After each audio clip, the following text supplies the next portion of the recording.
আসসালামু আলাইকুম, কেমন আছো সবাই? আশা করি সবাই ভালো আছো, আমরাও আছি আলহামদুলিল্লাহ। তা আমি আজকে করেছি কাতল মাছ রান্না, রসুন দিয়ে হাতে মাখা কাতল মাছ রান্না। তো ভিউয়ার্স, আফরোজার শখের রান্নাঘরে সবাইকে স্বাগতম। আর আমি এই হাতে মাখা রসুন দিয়ে কাতল মাছ রান্নাটা কিভাবে করেছি চলো দেখে নেওয়া যাক। আর হ্যাঁ, তোমরা অবশ্যই সম্পূর্ণ ভিডিওটির সঙ্গেই থাকবে। আমি যে কড়াইতে মাছটা রান্না করবো সেই কড়াইতে সব মশলা দিয়ে দিচ্ছি। নিয়ে নিলাম রসুন, পেঁয়াজ কুচি এবং পেঁয়াজ পেস্ট দুটোই, আদা পেস্ট, হলুদের গুঁড়া, মরিচের গুঁড়া, ধনিয়ার গুঁড়া, জিরার গুঁড়া দিয়ে আমি ভালোভাবে মাখিয়ে নেব। ভিউয়ার্স, এখানে আমি রসুন পেস্টটা ব্যবহার করব না। রসুন পেস্টটা না দিয়ে আমি রসুনের কোয়া দিয়ে রান্না করব।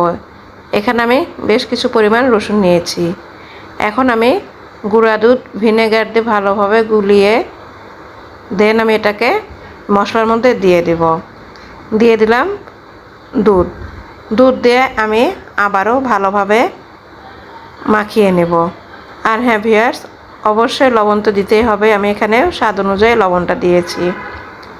এখন আমি কাতল মাছের টুকরাগুলো দিয়ে ভালোভাবে মাখিয়ে নিচ্ছি।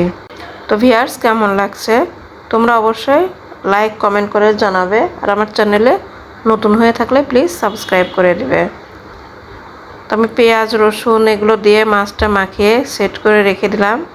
আমি প্রথমে মাখানোর সময় বাদাম বাটাটা দিতে ভুলে গিয়েছিলাম, তাই এখন আমি বাদামটা দিয়ে কিন্তু বেশ কিছুক্ষণ রেখে ভালোভাবে মাখিয়ে নিয়েছি এবার। আর হ্যাঁ, তেলটা আমি মশলা মাখানোর সময় দিয়ে নিয়েছিলাম। দিয়ে দিলাম 2টা টমেটো। এখন আমি এটাকে দমে রান্না করব। ভিউয়ার্স, আমি লো ফ্লেমে রেখে ঢেকে দিয়ে আমি রান্না করে নেব এটা কাতল মাছটাকে। তো আমি কাতল মাছটা ঢেকে দিলাম আধা ঘন্টার জন্য, একদম লো ফ্লেমে রেখে। ফিরে এলাম আধা ঘন্টা পরে। মাছটা কিন্তু খুব সুন্দর রান্না হয়ে গিয়েছে। ভিউয়ার্স, আমি অফ ক্যামেরায় মাঝে একবার আমি দেখে নিয়েছিলাম। হয়ে গেল দমে বসে রসুন দিয়ে কাতল মাছ রান্না। ভিউয়ার্স, এই রান্নাটা ভাত দিয়ে তো খাওয়া যায়, পোলাও দিয়েও কিন্তু খেতে বেশ ভালো লাগে। তোমরা অবশ্যই এভাবে ট্রাই করে দেখবে, আশা করি খারাপ লাগবে না তোমাদের।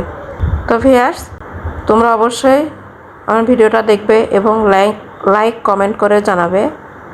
আর আমার চ্যানেলে নতুন হয়ে থাকলে প্লিজ তোমরা সাবস্ক্রাইব করে পাশের বেল আইকনটি বাজিয়ে দেবে, যাতে করে আমার প্রতিটি রান্না তোমরা নোটিফিকেশনে প্রথমেই পেয়ে যাও। আল্লাহ হাফেজ।